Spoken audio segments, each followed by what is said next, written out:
Está viendo PBO.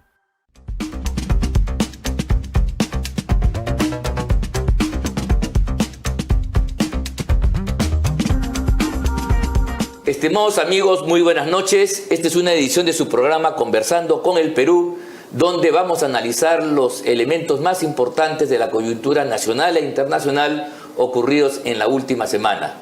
Este es un programa que se transmite por PBO Radio 91.m FM, la radio con fe, y se retransmite por las redes sociales de la Coordinadora Republicana, el portal Abeja, y asimismo se replica por todos los cables y operadoras a nivel nacional. Muy buenas noches, soy Ángel Delgado y en compañía con Luciano Reboredo vamos a llevar adelante las incidencias de este programa. ¿Cómo estás, Luciano, en primer lugar? ¿Todo bien? Ángel, muy bien. Buenas noches. Aquí, como todos los sábados, listo para nuestro análisis semanal. Bueno, lo que está pendiente, porque lo hicimos el último sábado, recuerdan ustedes, antes de las elecciones en Argentina, que concitan un interés internacional, sin duda, y cuyo resultado en la noche del domingo ha sido una sorpresa, porque para muchos, yo no particularmente, pero muchos amigos y la prensa pensaba que Milei, que es un fenómeno político, indudablemente iba a ganar casi en primera vuelta, iba a arrasar. Y la sorpresa mayor ha sido que el que gana las elecciones en primera vuelta ni siquiera es la candidatura opositora al desastre del gobierno de Fernández, sino ha ganado el ministro de Economía del gobierno de Fernández, responsable de la inflación, la crisis económica, la caída del peso argentino, etcétera, etcétera, etcétera, ¿no?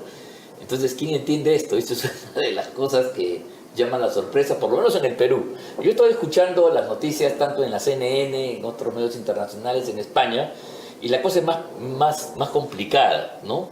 Porque en Argentina hay una enorme tradición de tiempo atrás que trasciende izquierda-derecha de una economía estatizada. Así es. Y además donde el 35% de los argentinos, un tercio de la población, vive del Estado de alguna manera, del sector público. Entonces, pues, que Milei venga a decir que va a deshacer todo eso es enfrentarse a mucha gente. Y por otro lado, hasta donde yo tengo entendido, la campaña del peronismo ha sido justamente generar un pánico, diciendo de que pues se iba a disparar los precios y iban a empobrecer más a la gente, ¿no? Y ese tipo de campaña ha dado algún tipo de resultado a la luz de los comicios, en fin, a la luz del escrutinio, donde Sergio Massa aparece pues encabezando las preferencias. Así es, tú has dicho muy claramente un elemento importante, Ángel, ¿no? Porque durante toda su campaña, que fue muy frontal, Milei habló de reducir ministerios, con lo cual reducía enormemente la burocracia. Hay que ver que hay millones de burócratas en Argentina y de familias que viven del Estado, pero también habló de reducir subsidios, que es una economía subsidiada enormemente. Totalmente estatizada, ¿no? Eso hay que decirlo. Esa es la razón de la crisis argentina. Claro, es una economía artificialmente mantenida por el Estado, ¿no? Y entonces en los últimos 20 o 30 días después de las PASO o elecciones primarias, las PASO le llaman en Argentina, los peronistas desde el gobierno hicieron una campaña de terror, ¿no? Por ejemplo, parte de esta campaña era poner los precios, cómo podrían variar si se quitaban los subsidios, ¿no? Entonces uno de ellos es el precio del subte o del metro subterráneo, ¿no? Y ponían con subsidio 45 pesos, que no es nada, ¿no? Porque el peso, se ha ido al suelo. El dólar está en 1.000 pesos, Ajá. ¿no? Sin subsidio, 1.500. ¿No? Entonces, claro, de terror, pues. Claro, la persona de la calle que toma el subte 3 o 4 veces al día decía de 45 a 1.500. Sí. Yo no voto por este hombre, ¿no? Sí, pues porque, no, ha generado pánico, más o menos parecido, ¿no te suena familiar al pánico que se generó las propuestas del Fredemo y Mario Vargas Llosa? Claro. Que llegó inclusive, en la composición de los jefes de campaña, un famoso video donde había un mono desvergonzado que orinaba. El mono representaba a la burocracia que se zurraba en todos. Al burócrata que orinaba en un escritorio. Claro, eso que que los creativos señalaban como una gran cosa, te das cuenta, al final resultó contraproducente para Mario Vargas Llosa porque se sintieron ofendidos, insultados, ¿no? Mucha gente que vive pues del aparato del Estado, sus familiares que subsisten, que viven de los apoyos, de los Y hay subsidios, que recordar, del sueldo estatal. hay que recordar que más o menos la situación era la misma. Terminábamos el gobierno de Alan García con una crisis económica terrible, con una inflación desbordada, y el gobierno respondió a Alan García en que se veía una cara desesperada frente a un shock que se venía. Sí, ¿no? el terror. El terror del shock, ¿no? Que al final lo aplicó Fujimori. Al final lo aplicó Fujimori, que efectivamente, pero fue devastador para Mario Vargas Llosa, y el que quedó en una posición expectante, no entró a la segunda vuelta, fue el ministro de Economía, justamente, Alba del gobierno Castro. de Alba Castro, que quedó creo que con un 20% de En los tercer sufragios. lugar. En tercer lugar, Es lo que mismo. fue lo que inclinó finalmente la balanza para que ganara, sin duda, Fujimori y no Mario Vargas Llosa, ¿no? Claro, y es más o menos lo mismo, ¿no? Pero Argentina es un caso excepcional en el mundo, ¿no? Tal vez sea un caso único, ¿no? Es un país rarísimo en que hay un partido como el peronista que abarca todas las tendencias políticas. Sí, pues, o sea, Y no que distingue izquierda y derecha, pero es un sentimiento, ¿no? Como lo de Maradona, Claro, ¿no? claro, sí. Sí, se mueve mucho con esa mitología, siendo un país que tiene cierto grado de desarrollo.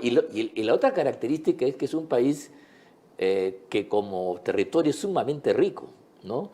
Tiene una pampa inmensa, lo cual permite una agricultura, ganadería. Entonces, como yo, no sé si algunos de ustedes han tenido la oportunidad de hablar con ellos, siempre el asado, como le llaman a la parrilla, está incluso en las mesas más pobres. O sea, no dejan de comer más o menos, y tomar buen vino también, que por cierto, hay grandes viñedos, sobre todo en Mendoza y en otros lugares. Entonces, el argentino pues está acostumbrado a un nivel de vida. Aunque la crisis se ha tocado bastante. Les ha tocado, ¿no? Pero... aún el pobre mantiene un nivel decente, o sea, no decoroso. llega a un grado, ¿no? de hambruna como nosotros hemos tenido, un grado de la que la gente sale a la calle masivamente a pedir limosna. No llegan a eso, pero la economía no da más. Y por cierto, el auge que ha tenido Milei, que es una cosa extraña, porque mira, hay una alternativa que es el Partido Radical históricamente al peronismo, por un lado. La UCR. Y ahora han formado un bloque que inclusive le ganaron las elecciones a los peronistas con Macri. Pero Macri en el poder, no siendo ya un se terminó asimilando al sistema. Al final no pudo y, claro. y el sistema lo venció, lo ganó. Ganó las elecciones, pero perdió la batalla y no hizo ninguna reforma, ninguna transformación.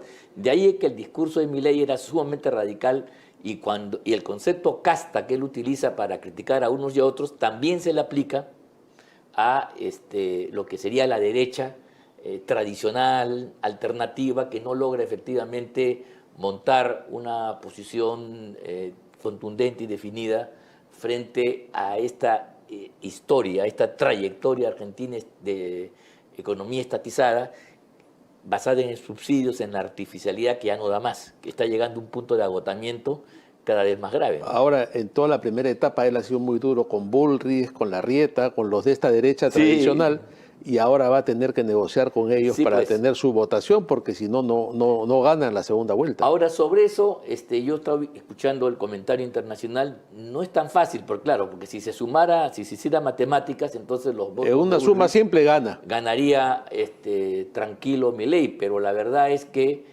el discurso de Massa es muy interesante. Yo lo escuché decir, por ejemplo, algo como esto, ¿no? Es un político inteligente, Massa. Fuste, que además se ha movido con distancias, no ha estado metido en el núcleo de los Kirchner, ha tomado su distancia. Les va a terminar robando el partido a los Kirchner. Bueno, eso es una cosa que parece, porque inclusive en su discurso, después de la victoria parcial, dice aquí el debate es entre una Argentina de todos, ¿no?, o una Argentina de sálvese quien pueda. Entonces, eso es lo que tienen que escoger. Y, por otro lado, hay un 9% de votantes que están expresados en los partidos de extrema izquierda, casi 10%. Es muy probable que esa votación se vaya pues al peronismo, en oposición a Milei.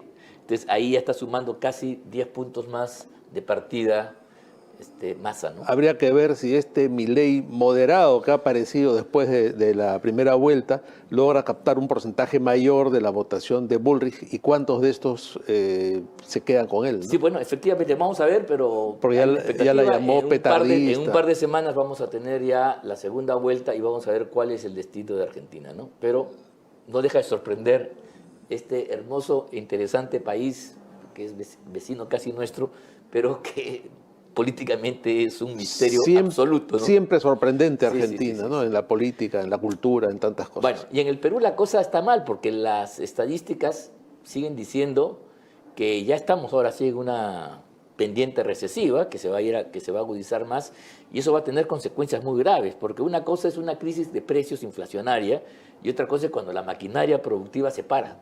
Es como el carro que se para o el cuerpo humano que está pues herido, está lesionado con enfermedades, pero hasta que colapsó. Y eso es lo que va a pasar en Argentina, en el Perú, según dicen los expertos en economía. Y la verdad que no sabemos qué está haciendo el gobierno al respecto. Por lo menos se insiste en el ministro Contreras que más allá de sus méritos que puede tener, no tiene la estatura, la experiencia, la capacidad, el nivel profesional para enfrentar una crisis de la magnitud que se viene, ¿no? Ahora yo veo, Ángel, que hemos entrado en una suerte de marasmo, ¿no? De calma chicha, que no pasa nada, ¿no? Porque, como hemos hablado en este programa varias veces, en esta suerte de pacto bajo la mesa que hay entre el Congreso y el Ejecutivo para sobrevivir y llegar al 26, y en este pacto de no agresión no pasa nada, y tenemos un Ejecutivo que no da ni para atrás ni para adelante en tema de No seguridad. había ningún cambio ministerial importante, Claro, eso hay que decirlo, ¿no? Se prometió que iba, a raíz del discurso del 28 de julio, nada. Una situación como esta meritaría un cambio en economía. Tenemos a un hombre que fue parte del gabinete de Pedro Castillo, manejando el Ministerio de Economía, nos ha declarado en una situación realmente crítica, como si nada hubiera pasado. De pronto la economía se paraliza y el hombre sigue al mando de la economía. Sí, pues. ¿No? El primer ministro yo creo que ya cumplió su rol y sigue ahí. No, él hace de, ¿no? él hace de tapahueco, pues, ¿no? El Él es componedor ahí, el gran más o menos. bombero del gobierno, le quita la castaña del fuego, pero los sectores están muy producidos. Y esta es una crisis que se debe, ¿no, estimados amigos, fundamentalmente a que no hay inversión. Y no hay inversión por el lado público porque los benditos proyectos del gobierno, que son grandes, importantes, están todos parados o trabados. Prometieron, desde la época de Castillo y con la presencia de Boluarte, de que iban a destrabar los proyectos. Inclusive le pidieron al Congreso apoyo, que en ese punto sí no había discrepancia. Los grandes proyectos mineros parados. Los mineros, no, pero no, primero los públicos. Ay, los públicos, no, claro. Pero la Olmos, los proyectos, en fin, de infraestructura, de riego, de carreteras, paralizados casi en cero.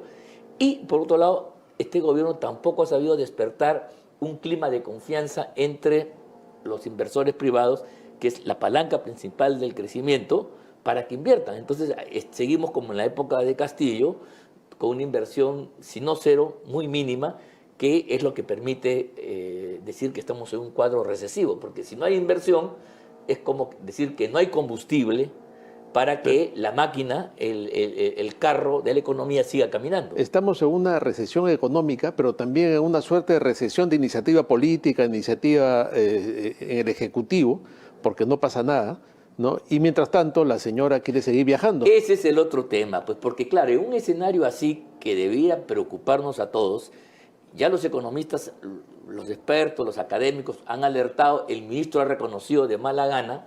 Entonces lo que hay que hacer ahora es simplemente, ya cuando se toma conciencia del problema, yo siempre he dicho que ya la mitad del problema está resuelto. Ahora la otra es tomar medidas al respecto, porque si yo digo sí estamos mal y no hago nada, entonces igual me voy a hundir con barco y todo. Y la verdad es que en este último no hay todavía ninguna respuesta. Se debería haber convocado, por ejemplo, a un consejo de un Estado Mayor de economistas, qué medidas se pueden tomar, comprometer a los partidos políticos, ahí sí hacer una gran concertación con el Congreso, dar qué medidas. Y la verdad es que, como dijo Boluarte en su discurso, estamos bien, ya superamos la crisis, todo, y por eso es que yo me voy de viaje.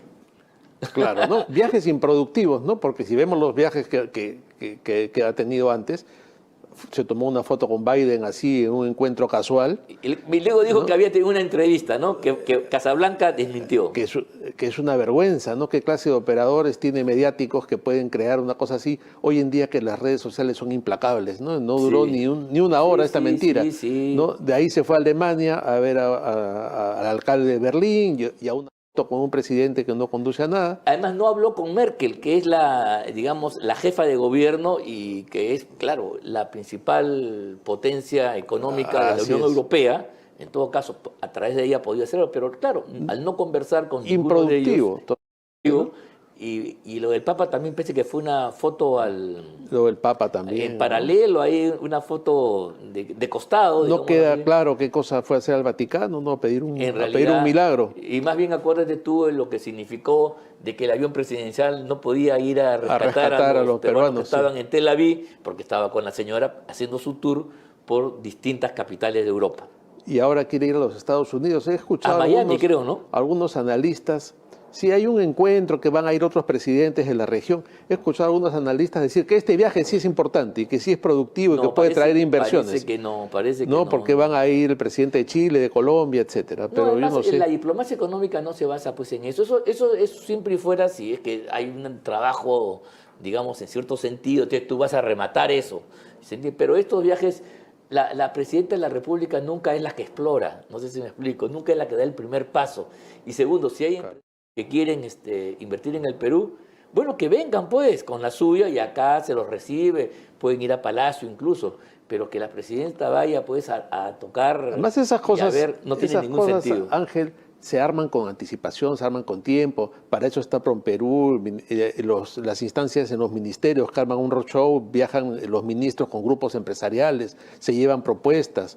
No es que va la presidenta y trae a los empresarios las narices a invertir en el Perú. Claro. No es así. No, pues Eso para nada. nunca ha sido así, además. No, eso es truco, pues ya viejo truco y la gente se da cuenta y por eso que hay un sentimiento de profundo malestar. Yo he escuchado en torno a esto en provincias, a veces que nos hacen entrevistas, la gente denosta, critica, da alaridos porque considera que esto es una situación frívola en un momento en que se supone que debe haber no solo austeridad, sino además enfocarse en los problemas fundamentales y ella a veces debería estar empujando qué va a pasar en el norte con el niño que se viene, ¿no? ¿Qué va a pasar en el sur? ¿Cuáles son las demandas? ¿Qué medidas contrarrecesivas para levantar el producto se van a dar? Tenemos que hacer un shock de inversiones. ¿Cuál es el shock de inversiones? Nada al respecto y eso revela entonces una actitud absolutamente frívola, desaprensiva, que revela muy poco compromiso con el país entero y particularmente con la gente que dice defender, los más vulnerables, los más pobres, que son los afectados, como siempre, de una crisis económica. Claro, que es una muy mala combinación con una situación de absoluta inseguridad, ¿no? Bueno, que es la otra. Bueno, ya con aquí lo hemos dicho varias veces, el estado de emergencia más bien ha sido para pedir a la gente documentos, bueno, se habrá ganado algo en eso, supongo. Para perseguir meretrices. Para perseguir meretrices, Qué efectivamente. vergüenza, ¿no? Claro, es y increíble. para complicar la vida a los restaurantes que trabajan de noche, se supone con licencias y en el marco de la ley, pero eso de hacerles las cosas más difíciles a ellos. Que están en una crisis terrible, Por a eso. propósito de lo que hablábamos antes. Por eso, pues, eso es claro, eso profundiza la falta de ventas, la ausencia de mercado, y si eso no tiene una connotación directa, conectada con una medida que se justifique, bueno, capturamos a tal cosa, tal, no hay pues. Hasta ahora, cero Hasta puntos, ahora, ¿no? Hablan de porcentajes que uno no lo cree, y el hecho cierto es que cuando salió el ministro, al día siguiente mataron ni más ni menos a un funcionario, creo que a un teniente gobernador, algo así, y siguen asaltando,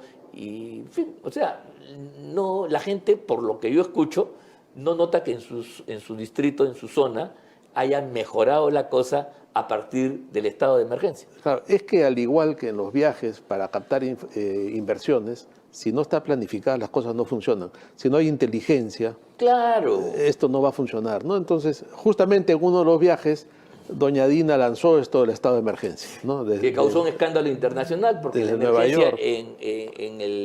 en el ambiente internacional Es es que otra. hay una situación insostenible. Entonces Así tú es. dices, hay emergencia en el Perú y luego sales a buscar inversiones. Mira tú lo contradictorio, cuando lo que quiere es un país seguro. Así Antes que es, nada. así Pero si es. tú dices que esto te va a declarar de emergencia, que es una cosa grave, ¿eh? Porque mira, la policía de verdad en Nueva York, el FBI, el Scotland Yard, la policía francesa, para combatir al igual no necesitan suspender ni Nada, declarar en claro. emergencia nada. Es parte de su trabajo, porque la lucha contra la delincuencia, ¿no?, común, que no es la que busca alterar, no busca crear un desorden, ¿no?, sino busca hacer acciones en la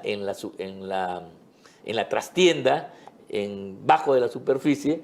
Es una acción que tiene que ser combatida con inteligencia. Pues hay una policía de investigaciones, una policía científica, que es la que ubica, pues, ¿no?, que se basa Claro. en buscar información, seguimientos, infiltra, chuponea, en fin, hace todo lo que nosotros vemos en las películas, y después, una vez que se identifican, viene otra policía especial, ya el SWAT, digamos así, Que hacen esos operativos. que hace el operativo. Hasta en helicóptero caen Pero sobre la casa. a y nadie todo. se le ocurre en esos países poner a la policía y pedirle a los transeúntes o a los vehículos sus documentos. Para eso tú no haces un estado de emergencia. Y con eso el delincuente, estoy seguro, si pasa por ahí, lo menos que le va a faltar son documentos. Va a tener una colección de documentos a exhibir aquí por allá. Entonces es una ridiculez absoluta, y la realidad lamentablemente se está imponiendo ya. Hace ver las cosas como en la crudeza que Claro. efectivamente son, ¿no? Y como se dijo desde el principio, si tú declaras en emergencia 2 o 3 distritos, el delincuente se va a ir al otro distrito Pero al lado. por supuesto se va al costado, cambia de cuadra y Claro, se acabó. como fue cuando se hizo esto en el Callao el año 2015, 2016, se fueron a San Martín de Porres, donde siguen hasta la fecha. No, ¿no? y después de la experiencia de emergencia, nadie puede decir hoy día de que en el Callao hay menos delincuencia que antes. Entonces, desde el Así punto de vista efectivo, bueno, puede haber dado alguna muestra de querer hacer algo, pero la ineficacia creo que es lo que corona estos vanos esfuerzos para luchar de modo adecuado contra la delincuencia, que es un problema que sigue siendo. Y ahora vamos a tener recesión, delincuencia, incapacidad gubernamental. El panorama pues se pinta bastante complejo para el año 2024. ¿no? Así es. Ángel, otro tema menos grave, pero sobre el cual quería comentarte. Nuestro común y querido amigo Rafael López Aliaga tuvo una escaramuza innecesaria con el APRA, ¿no? Felizmente ha subsanado el error. Ay, me parece, es una buena noticia. La verdad que yo deploré mucho. Yo firmé un comunicado que Jorge Castillo me llamó porque me parecía razonable. Yo no sé por qué le van a cambiar el nombre a un parque, y además en una zona donde Luis Alberto Sánchez, un intelectual reconocido, 2 o 3 veces rector de San Marcos, ahí en la casona. Justo frente a la casona. Claro, pues pero está ya, bien, le tocaba, ¿no? El día de ayer ya anunció el Consejo Metropolitano que reculan en esta idea. Y a Lucho Castañeda, mira, al cual yo tuve un gran aprecio, deben hacerle un parque, un monumento, un busto, lo que sea, pero busquen un parque, un lugar, un sitio y yo especial pienso para que él, ¿no? Yo pienso que Lucho Castañeda hubiera estado mucho más feliz en un parque zonal. Por ejemplo, que era la niña en sus era ojos, lo ¿no? que él más o menos quería. Y por otro lado, fue Lucho Castañeda el que puso a Sánchez ahí. Y puso este parque y lo inauguró. En fin, buena noticia la que me has dado, no sabía. Sí, yo recuerdo que hubo un reto ahí porque Alan García le entregó ese terreno a Castañeda, Sí. y Castañeda le dijo, yo te hago el parque en un mes. Ya. Y cumplió y lo hizo en un mes. Bueno. Y mira, con toda esa historia era un pues, poco Sí, pues, fuera de inapropiado. lugar. Además, no hay que pelearnos entre nosotros, la verdad que es poco prudente. Bueno, estimados amigos, hemos llegado ya al final de la primera parte de nuestro programa. Vamos a hacer la pausa correspondiente y pasamos a los comerciales. Volvemos en un instante. La ciudad industrial Huachipa Este es el mejor lugar para invertir de forma segura a precios 100% accesibles. Ofrecemos lotes independizados y zonificaciones para todo tipo de industrias. Somos la única ciudad industrial con la mayor cantidad de empresas operativas y más de 1.9 millones de metros cuadrados vendidos. Ya son más de 120 propietarios que confían en nosotros. Ciudad Industrial Huachipa Este, el eje industrial de los grandes empresarios.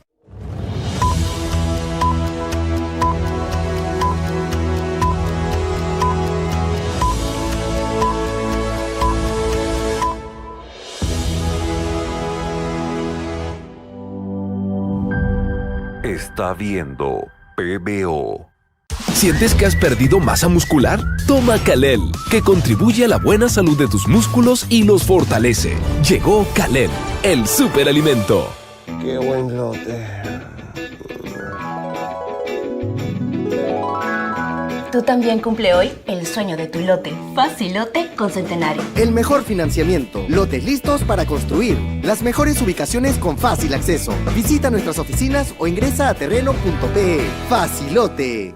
El secreto para restaurar tu pelo está aquí, en el Perú, en una tierra donde las plantas tienen espíritu, las melenas esconden milagros y la belleza renace todos los días. Por eso creamos Magia Andina, la nueva colección de Amarás, que lleva el poder restaurador de la naturaleza a cada hebra de tu pelo, con una potente mezcla de ingredientes como aceite de sachainchi, queratina y antioxidantes. Bienvenida a la magia de restaurar tu pelo una y otra vez. Amarás Magia Andina, tan única como tu pelo y tu Perú. ¡Con ganas, con fuerza! Me falta Manti. Ay, mis reinitas, terminando el desayuno volvemos a entrenar, ¿ya?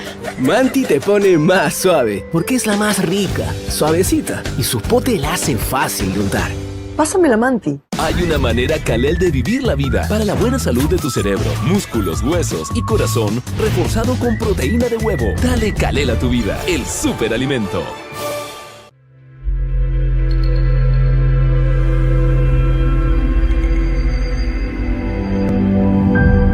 Está viendo PBO. Desde su constitución, en mayo del 2019, la Coordinadora Republicana ha combatido la desnaturalización de la democracia para utilizarla como disfraz de prácticas totalitarias.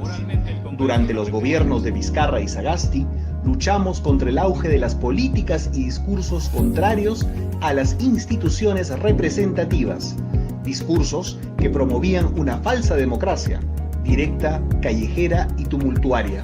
También nos opusimos a la perversión que judicializa la política y al pensamiento único impuesto desde la cúpula estatal, que afecta la libertad de conciencia, la familia, los valores comunitarios, incluyendo la manipulación del lenguaje con fines ideológicos inconfesables.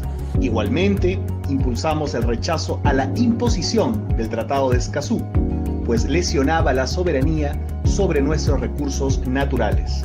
Defendimos a la Policía Nacional, agredida como institución, contra los esbirros del régimen de Sagasti, y demandamos elecciones libres y pulcras, avisorando las irregularidades fraudulentas que se orquestaban desde el sistema electoral y las altas esferas oficialistas.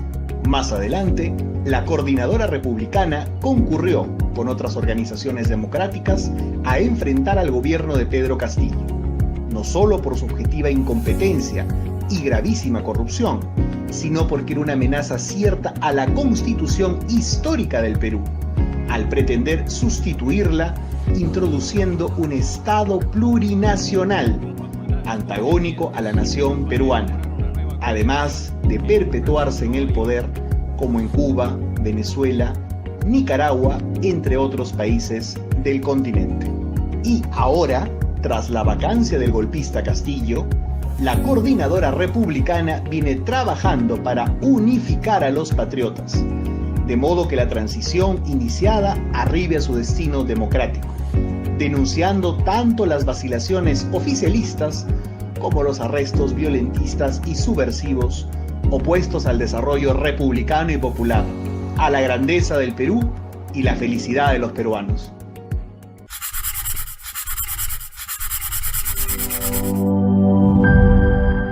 Está viendo PBO. Muy bien, estamos de vuelta en el programa y para seguir analizando los temas de la semana nos encontramos con Fernán Altuve, quien no merece presentación, gran amigo de esta casa, con quien empezamos, por supuesto, con el tema internacional más importante de esta semana, que ha sido las elecciones en Argentina. Fernán, ¿cómo estás? Buenas noches. ¿Cómo estás, Fernán? Qué gusto con nosotros.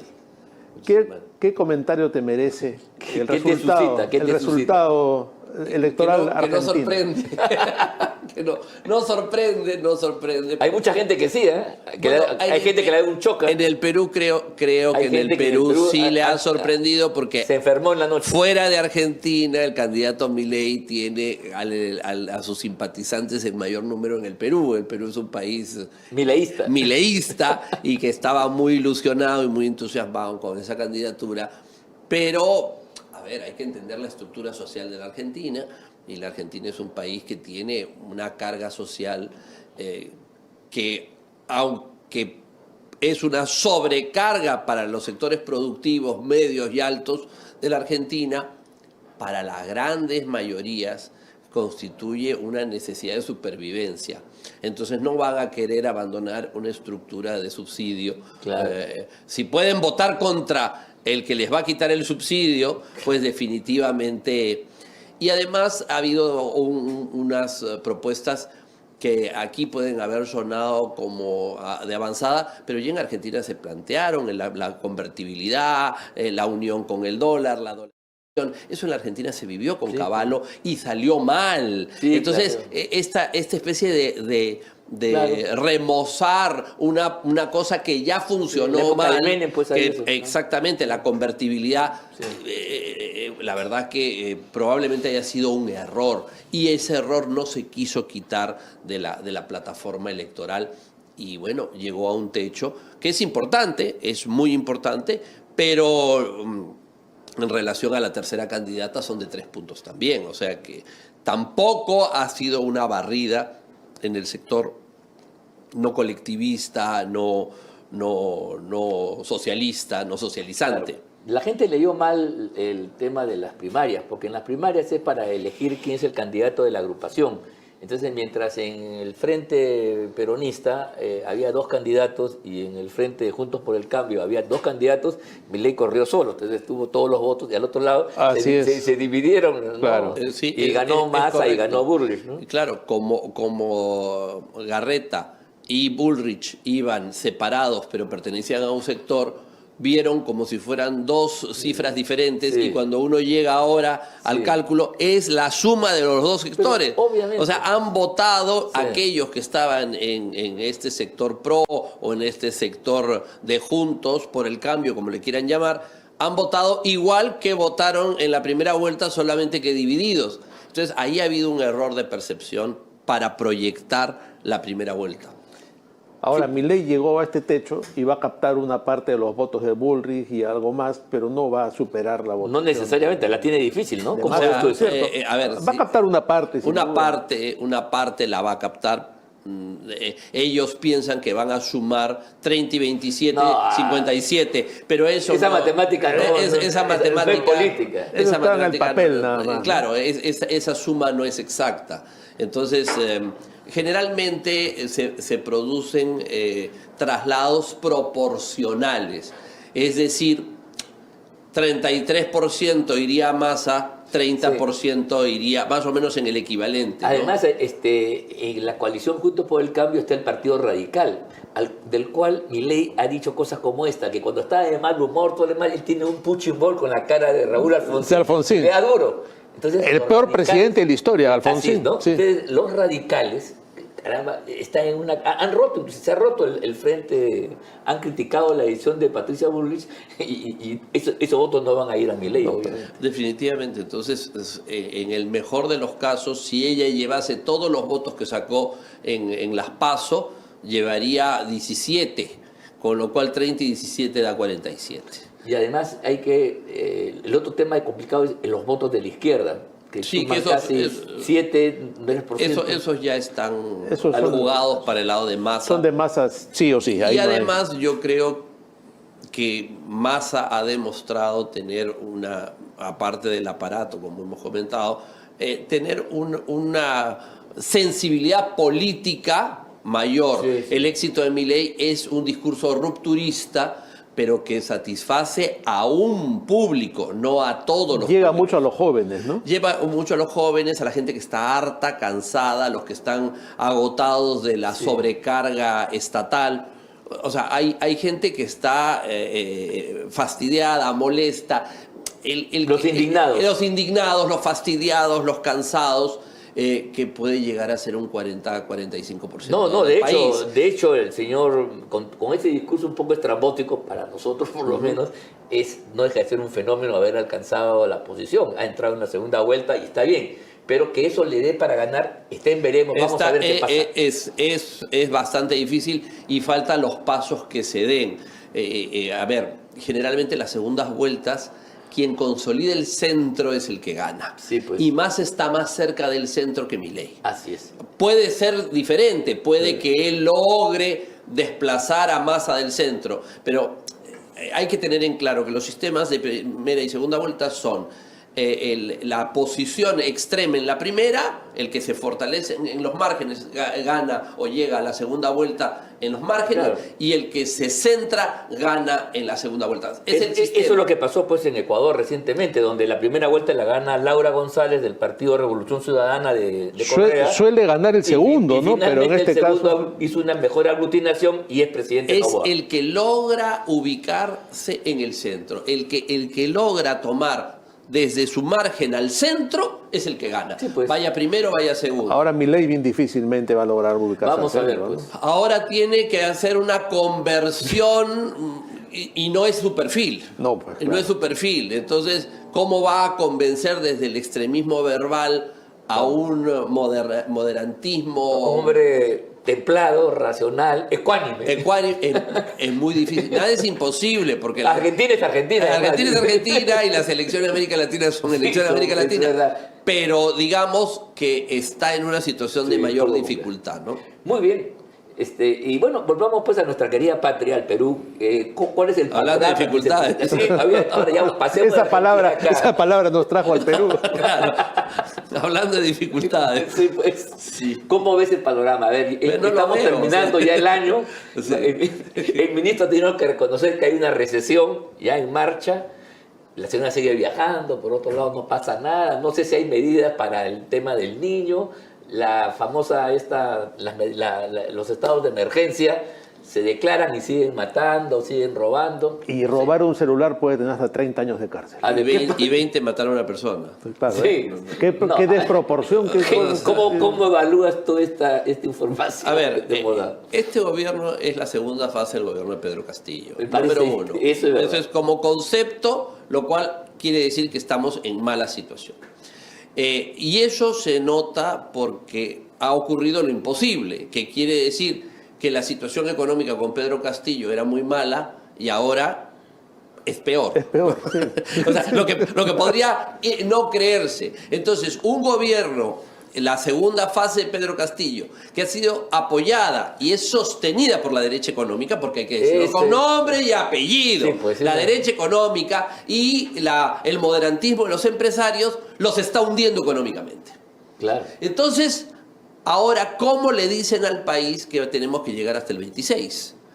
O sea, pues. es imposible esa cuadratura del círculo. Ajá. Porque faltan 24 meses o un poco más para que el gobierno, en teoría, termine, y el ministro de Economía se ha visto obligado a ya no poder tapar el sol, que es la recesión.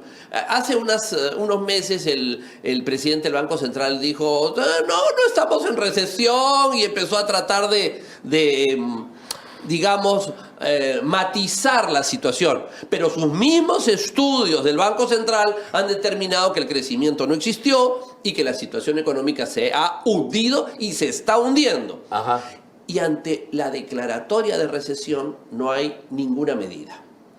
Ninguna medida política, como que el ministro se vaya, que sería una cosa magnífica que se fuera. Claro. Que se fuera porque poner un hombre de fuste, él tiene que asumir la responsabilidad política de reconocer que tiene 10 meses en la gestión y lo único que ha hecho es declarar una recesión, o agarrar y decir estamos en recesión y las medidas son estas para combatir, contrarrestar o convocar a una inversión que nos saque la recesión. Pues nada, no existe. Y entonces a eso se suma la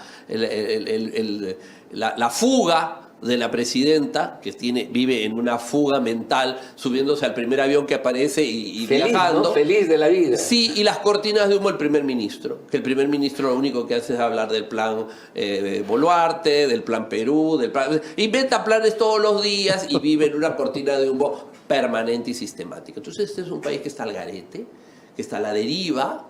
Lo único estable y seguro es que el Ejecutivo y el Legislativo se han puesto de acuerdo para que no haya ninguna modificación política, y entonces todos los peruanos vamos a sufrir terriblemente hasta que se produzca por el problema de la inseguridad, por el problema económico o por algún vaivén internacional o inesperado, una crisis desproporcionada que afecte e incida en la línea de flotación de este barco al garete, y nos vamos a terminar hundiendo, ¿no? Entonces a eso se suma la clase política, que está mirando por la borda a ver qué cosa pasa y no viendo cómo entra agua por todas partes.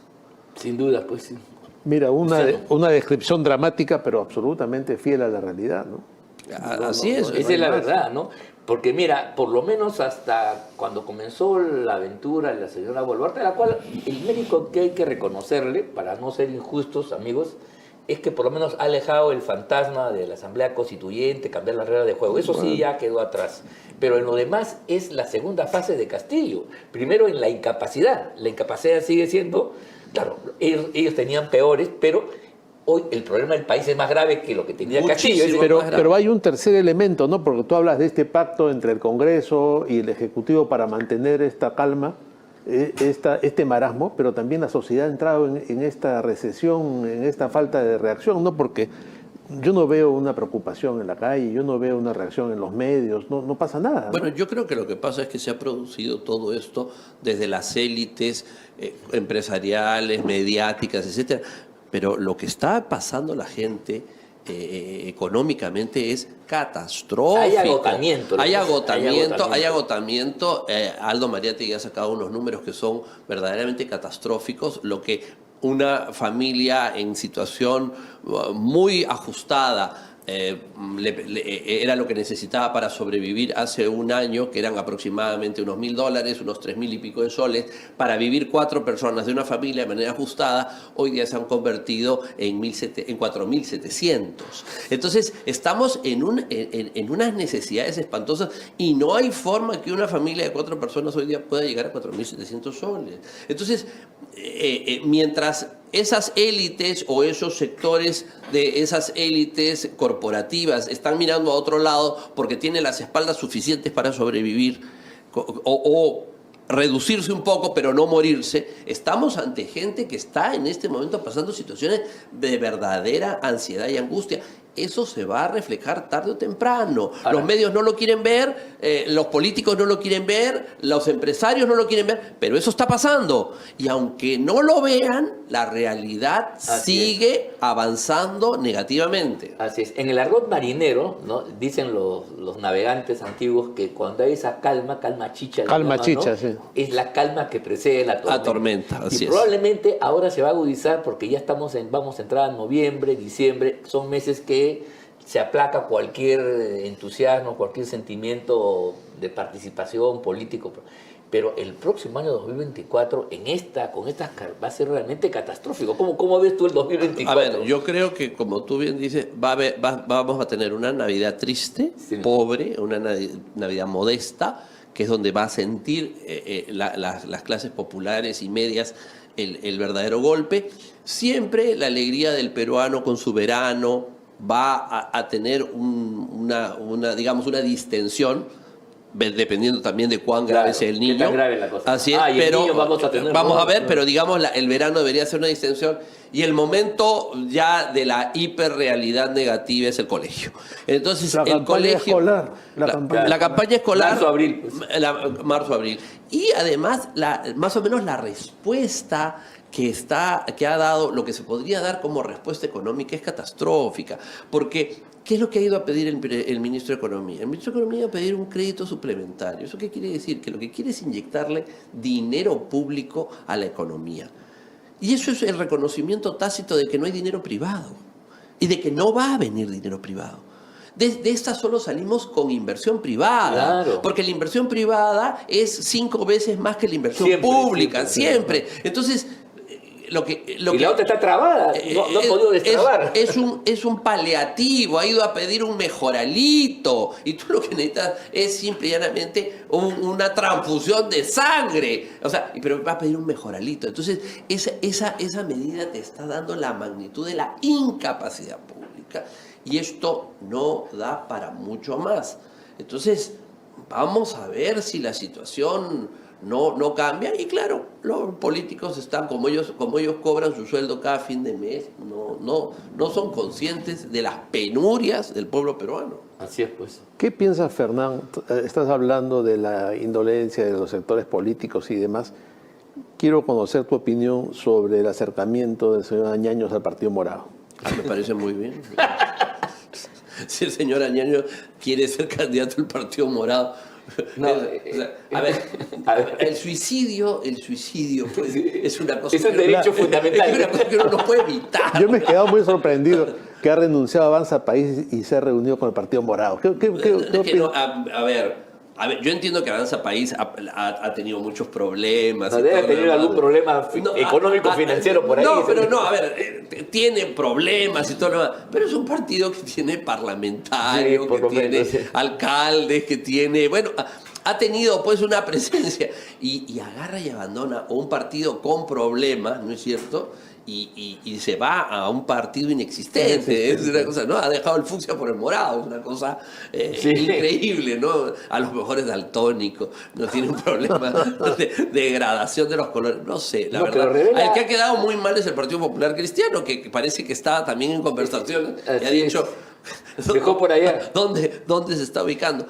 A ver, que es un problema porque volvemos sobre la misma constante que llevamos hace mucho tiempo del empresariado en la política. Ese es el tema. Entonces hay que decirlo de la siguiente manera. A ver, ¿que los empresarios deben comprometerse políticamente? Yo creo que sí. Claro que sí. ¿Por qué? Porque ellos no dan un cobre, vamos a ser claros. Aquí no pagan institutos think tank, no pagan nada, no contribuyen en nada. Si no ve un retorno inmediato, muy pocos son, excepciones, los que tienen la generosidad de contribuir a la vida pública y a la política. Sí. Ya. Pero, ¿qué es lo que, a contraparte, qué es lo que hacen? Entrar a la política pidiendo que se les dé el rango que tienen en la vida privada. No, señor, no es así. No tienes experiencia, no tienes formación. Yo entro de presidente. Obvio. Claro. Yo entro de presidente. Jamás he hecho una pinta, no he estado en una asamblea, no he tenido ni regidor, si quieres. No he sido regidor, no tengo ningún tipo de formación política, pero como he sido presidente de directorio, me homologo inmediatamente a ser vicepresidente, presidente y congresista. Pero no tienes experiencia. La política tiene que tener vida experimental. Como si yo mañana agarré, he decidido ser jugador de fútbol a la edad que tengo, pero como yo ya he logrado algunas cosas en la vida profesional, pues tengo que ser capitán del equipo. Voy a ser general. Claro, ¿no? Claro, o hay un problema y claro, yo exijo ser por lo menos general de brigada. Claro. Jamás en mi vida pues he disparado ni he hecho ninguna actividad. Entonces, por favor, a ver, díganos si fuera médico, ¿no? Bueno, he leído 4 libros de medicina y creo que puedo ser médico. A ver quién se va a operar conmigo. Pero resulta que estamos en eso desde el señor Kuczynski, estamos con eso ahí. Entonces, yo no le niego el derecho a los empresarios a participar en política. Pero, grumete, empieza a aprender. La experiencia, pues. Tenga experiencia, porque eso es el mundo privado y el mundo público son mundos antagónicos. Los criterios de la vida pública y los criterios de la vida privada son diferentes. Además, hay una cosa que me agradó. ¿Qué te parece? Hay un sector empresarial que actúa y entra con un sentimiento de culpa, se desarrolla su vocación social y entonces es proclive a contagiarse con los cantos de sirena de la izquierda. Y entonces le encantan los radicalismos, los progresismos, están en todas las modas modernas porque creen que eso es una forma de participar correctamente. El señor Añanos parece debe tener sentimiento de culpa y entonces se siente más cómodo con los izquierdistas que le recuerdan pues su compromiso social, a pesar que sea a costa de sus propias empresas. Yo te voy a decir que ha pasado hace 20 años y lo veía el otro día en una comida de empresarios, etc. La izquierda ha sido enormemente exitosa en convencer a los empresarios, como tú bien has dicho, que ellos son culpables de algo. Entonces les ha vendido un producto del cual yo abomino, que se llama responsabilidad social empresarial. Han hecho de eso una bandera. Oiga, yo tengo la responsabilidad social empresarial que se llama impuestos. Claro. Cuando yo pago impuestos, el Estado tiene que usar esos impuestos para hacer la responsabilidad social empresarial. Pero la izquierda ha inventado que esos impuestos son para mantenerlos a ellos, sus asesorías, y que no hay que dar cuenta de ello. Y además del impuesto que pagan, tienes que sacar plata para hacer lo que el Estado no hace.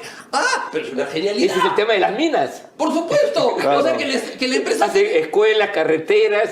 ¿Y los impuestos? No, eso es para mantener rojos. Eso es para los caviares. ¡Obvio! Son unos genios. O sea, te están metiendo un sablazo doble y los empresarios lo han aceptado. Han aceptado eso, sí. Es verdad. Oiga, un momentito. Yo doy adicionalmente porque considero que hay algún proyecto que no está dentro de las obligaciones del Estado y yo puedo agregar. Pero los que son obligaciones del Estado ya están cubiertos por los impuestos. No, porque eso va para la consultoría, para la burocracia y para el caviar. Y encima nunca han vuelto a exigirle que ejecuten el presupuesto estatal. Así es. Porque además los empresarios no dicen, oiga, usted cumpla con el presupuesto. No, no cumplen. Y viene la izquierda y dice, pero tú no tienes responsabilidad social empresarial. Ay, qué vergüenza, qué mal me siento, perdón. Sí, o sea, los han inducido a una situación así. Y entonces, claro, si te han creado ese sentimiento de culpa, como tú bien dices, entonces cualquier cosa que te diga un caviar, bienvenido sea. Sí, pues eso es, porque ellos financian a los caviares, prefieren los think tank caviares los financian. Por supuesto. Apoyan el programa de género. Así es. ¿O no? Por eso, si les vienen a quitar su plata, bien quitada está, porque es la gente que ellos financian. Es increíble. Sí, pues todas estas fundaciones de izquierda son financiadas. Todos. Y es a nivel internacional, porque las grandes empresas internacionales, transnacionales financian a los grupos. De Estocolmo, pero trasladado a esta gente, ¿no? Mega síndrome de Estocolmo. Impresionante. Y se sienten culpables y los maltratan y dicen, no te preocupes, yo te voy a financiar y todo lo demás. No, son razonables, gente de izquierda conversadora. Y cuando la gente que no pertenece de izquierda, no es de izquierda y todo lo demás, hace una crítica al comportamiento empresarial, ¡qué mal estás! ¿A qué cosa es esto?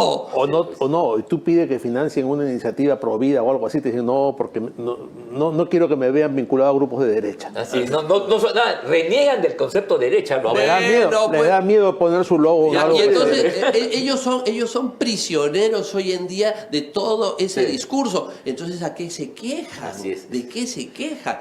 Si ellos no se liberan a sí mismos, nadie los va a poder liberar. La primera liberación es de los sectores empresariales, es de ese comportamiento y de esa mazamorra morada en la que viven. Deben hacer un exorcismo ahí, profundo. Esperemos. Bueno, oye, eso es un tema que hay que conversarlo. Mira, esto último creo que da para rato, pero hemos llegado al final de nuestro programa. Quiero decirles a todos ustedes, amigos, que le agradecemos la sintonía y la confianza y le pedimos que nos sigan a través de todas las redes de la Coordinadora Republicana, en Facebook, Instagram, Twitter, TikTok y en YouTube al canal CRTV. Nos vemos la próxima semana. Luciano. Me despido. Muchas gracias por la sintonía. Será hasta el próximo sábado. Muchas gracias por la invitación. Muy bien. Hasta la próxima entonces. Próximo sábado.